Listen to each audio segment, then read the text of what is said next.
Estudo bíblico da primeira carta de Pedro, capítulo 4, versículos 1 até o 11. A partir de agora, Pedro vai falar um pouco mais sobre o sofrimento do ser humano. Ele já falou um pouco sobre o sofrer, mas agora ele vai falar mais ainda, especialmente mostrando o sofrimento por ser cristãos. Então, versículo 1 ele inicia dizendo: Ora, tendo Cristo sofrido na carne, estejam também vocês armados do mesmo pensamento, pois aquele que sofreu na carne rompeu com o pecado, para que no tempo que lhes resta na carne, vocês não vivam mais de acordo com as paixões humanas, mas segundo a vontade de Deus. Então ele mostra que Cristo sofreu. Se Cristo foi perseguido, seremos também. Se Cristo sofreu, seremos também. Nós não estamos acima do nosso Senhor. Então o que Pedro quer mostrar para nós é: Cristo sofreu, portanto, nós não podemos esperar algo melhor do que isso aqui neste mundo. O cristão será perseguido de diversas formas. O cristão sofrerá. Alguns imaginam que por ser cristãos, então estão o tempo todo sendo cuidados por Deus, e de fato nós estamos sendo cuidados por Deus, e portanto, por ser cristão, então não vamos sofrer. Na verdade, não é bem assim. A nossa vida mostra que é diferente. Nós, mesmo sendo cristãos, nós ainda sofremos. Pedro ainda continua. Ele diz: para que no tempo que lhes resta na carne, vocês não vivam mais de acordo com as paixões humanas. Então Pedro ele fala a respeito da nova vida. Nós temos uma nova vida em Cristo. Cristo nos deu essa nova vida através do batismo. E então Pedro diz para nós vivermos isso. Não vivermos nas paixões humanas, não voltarmos ao pecado desenfreadamente, mas procurarmos viver uma vida melhor, fugindo das paixões humanas, procurando viver segundo a vontade de Deus, procurar fazer aquilo que Deus se agrada. Nós somos imperfeitos, nós vamos pecar, vamos errar todos os dias, mas o cristão ele não pode desistir de procurar fazer o que é bom. O cristão precisa buscar, da melhor forma que ele pode, fazer o que honra e agrada o Deus e Pai. Versículo 3: porque basta que no passado vocês tenham feito a vontade dos gentios, tendo andado em práticas libertinas, desejos carnais, bebedeiras, orgias, embriaguez e em detestáveis idolatrias. Bem, aqui Pedro, ele é como se ele dissesse: olha, vocês já fizeram coisas erradas que chega, agora vocês tentem fazer o que é certo. Pedro fala para pessoas que não eram convertidas, não conheciam o cristianismo. Nós poderíamos dizer: bem, mas nós somos cristãos desde pequenos, nós fomos batizados quando pequenos, então talvez isso não se enquadre a nós, né? Não, Pedro está falando para todos nós também, porque todos nós pecamos, todos nós ofendemos a Deus, e nós precisamos procurar sempre melhorar. Então Pedro ele cita aqui alguns pecados, né? É claro que esses aqui não são apenas os pecados que existem obviamente muito mais. Pedro faz uma pequena lista só para citar alguns dos pecados. Paulo também faz isso, ele faz isso com lista de dons, lista de pecados. Essas listas nunca são completas. Tanto Paulo como Pedro, eles falam de algumas coisas, né? Não é uma lista fechada, tem muito mais coisa do que isso. Então, em resumo aqui, Pedro está dizendo: vocês já fizeram coisas erradas que chega, agora procurem viver de uma forma agradável a Deus. Então ele cita algumas coisas, né? Práticas libertinas, desejos carnais, bebedeiras, orgias, embriaguez, isso, e detestáveis idolatrias. Esses pecados citados aqui por Pedro eram muito comuns entre os pagãos, né? Infelizmente, alguns deles se tornaram muito comuns entre cristãos também. Mas esses pecados, principalmente esses pecados aqui, esses eram muito comuns dentro do paganismo. Pedro diz: fujam disso. Versículo 4 e 5 diz assim: por isso, falando mal de vocês, estranham que vocês não se sujeitam com eles no mesmo excesso de devassidão. Eles que terão de prestar contas àquele que é competente para julgar vivos e mortos. A mudança na vida dos cristãos surpreendeu os gentios, que estavam acostumados a viver no pecado. Então Pedro ele mostra para eles que a mudança na vida dos cristãos precisava inclusive chamar a atenção dos gentios, que estão acostumados com eles praticando os mesmos pecados, vivendo naquela vida miserável que os gentios viviam, que para eles parecia a melhor coisa do mundo, mas nós sabemos, uma vida afastada de Deus é uma vida miserável. Então, quando os cristãos mudassem, os cristãos procurassem viver de uma forma agradável a Deus, procurassem fazer o que honra a Deus, essas pessoas começassem a achar estranho isso. Achar estranho que eles não mais se juntavam com eles no mesmo excesso de devassidão. Então, essa é uma das formas que os cristãos devem chamar a atenção, por não fazer o que é errado.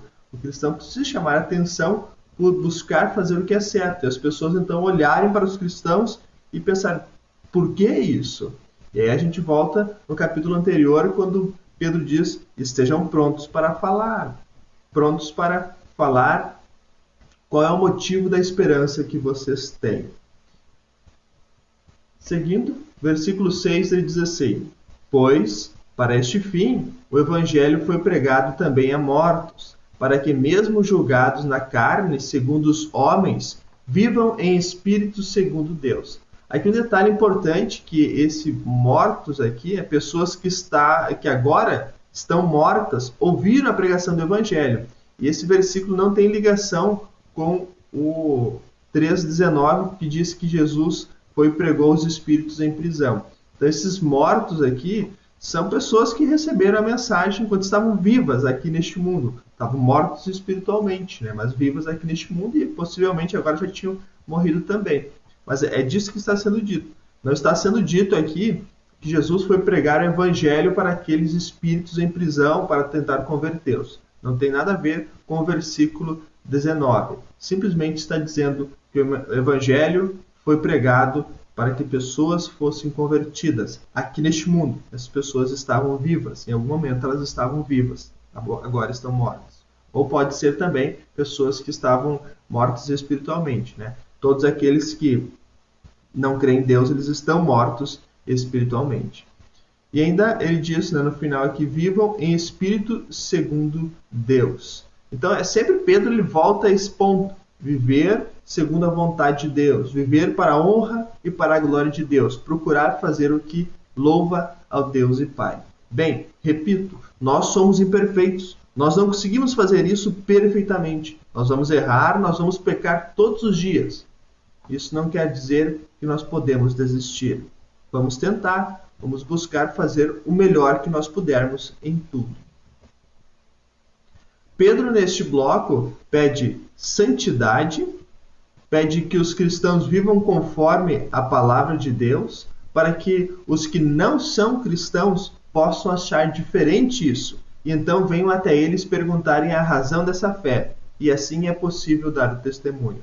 Pedro pede que as pessoas vivam de tal forma que chame a atenção a sua maneira de viver. Então, possam testemunhar por causa disso. Não é simplesmente chamar a atenção por chamar. É chamar a atenção para poder falar de Cristo para as pessoas. Ele repete que Cristo morreu uma única vez por todos, sofreu por todos, para que pudéssemos viver. Então, Cristo sofreu, morreu, para que nós pudéssemos ter vida. E o sacrifício de Cristo foi completo. Uma única vez por todos, Cristo sofreu e pagou os pecados da humanidade. Versículos 7 e 8. O fim de todas as coisas está próximo. Portanto, sejam criteriosos e sóbrios para poderem orar. Acima de tudo, porém, tenham muito amor uns para com os outros, porque o amor cobre a multidão de pecados. O fim está próximo, a vida é breve, nós precisamos estar prontos. Até ele fala sobre estar sóbrio, né? Ser sóbrio, criteriosos. Então, nós precisamos nos preparar, nós precisamos estar pronto. Nós não sabemos quando Cristo retornará, nós não sabemos quando será o nosso último dia, nós podemos morrer agora, ou daqui um pouco, ou amanhã, nós não sabemos nada. Então, nós precisamos estar sempre prontos. Sendo que nós não sabemos quando será o nosso fim, seria uma completa loucura nós vivermos de qualquer forma. Nós precisamos viver da melhor forma que nós pudermos. Pedro ainda acrescenta algo como se fosse dizer: procurem evitar o pecado. Sejam pessoas corretas, procurem fazer o que é bom. De novo, criteriosos, sóbrios. Fazer o que é bom, procurar evitar o pecado. E aí ele fala sobre o amor. O amor é algo que se destaca no cristianismo. Pratiquemos o amor, perdoemos. Aqui ele até fala, né? Amor uns para com os outros. Ele já disse isso, se não me engano, no final do capítulo 2, ele fala amar com intensidade uns aos outros. E ele ainda fala porque o amor cobre multidão de pecados. E aqui está o perdão. Procurar perdoar as pessoas. É muito comum as pessoas terem dificuldades em relação ao perdão. E isso, obviamente, tem ligação com a nossa imperfeição. Nós somos imperfeitos e orgulhosos, acima de tudo, né? Por causa do orgulho, nós não queremos perdoar, né? Então, o não perdoar está diretamente ligado com o orgulho de querer estar sempre certo, de querer justiça ou algo nesse sentido. Pedro diz para nós procurarmos agir com amor. E agir com amor está também ligado com o perdão. Deus perdoou a nós. Nós pecamos todos os dias de inúmeras formas. Nós nem conseguimos enumerar todos os pecados que nós cometemos. Deus nos perdoa. Quem somos nós para não perdoar? É muita arrogância nós não queremos perdoar alguém. Quem somos nós? E aqui só um detalhe sobre o perdão. É importante lembrarmos que perdoar não é esquecer. Perdoar é não permitir que um ato que alguém fez para você influencie no teu relacionamento com ela. É isso que Deus faz conosco. Deus, obviamente, Ele não esquece os nossos pecados. Deus sabe um por um deles. Porém, Deus não permite que o nosso pecado atrapalhe o nosso relacionamento com Ele. Isso é o perdão que Deus nos dá. Versículo 9 e 10, ele diz assim: sejam mutuamente hospitaleiros, sem murmuração. Sirvam uns aos outros, cada um conforme o dom que recebeu, como encarregados de administrar bem a multiforme graça de Deus. Então, Pedro ele fala bastante sobre o servir, praticar o amor, ser hospitaleiros, servir. Hospitaleiros é receber as pessoas, né? Sem reclamações. Pedro, então, diz para servir uns aos outros. E aí ele fala sobre os dons. Servir conforme o dom que recebeu. Então Deus nos dá dons para que nós possamos servir as pessoas. Nós podemos servir com os nossos dons na igreja ou em qualquer lugar. Deus nos dá esses dons para que nós possamos servir. Isso nós precisamos colocar em nossa cabeça. Os dons não são para nós. Não é para nós escondermos ou para nós chamarmos atenção para nós, ou para qualquer outra coisa que não seja servir. Sejam encarregados de administrar bem a multiforme graça de Deus. Deus quer que usemos os nossos dons para servir. É para isso que Deus nos dá os dons, para que nós possamos usar de tal forma que as pessoas possam conhecer mais o amor de Deus, seja o dom qual for. Seguindo então agora com o último versículo, versículo 11, se alguém fale de acordo com os oráculos de Deus. Se alguém serve, faça-o na força que Deus lhe dá, para que em todas as coisas Deus seja glorificado por meio de Jesus Cristo, a quem pertence a glória e o domínio para todos sempre.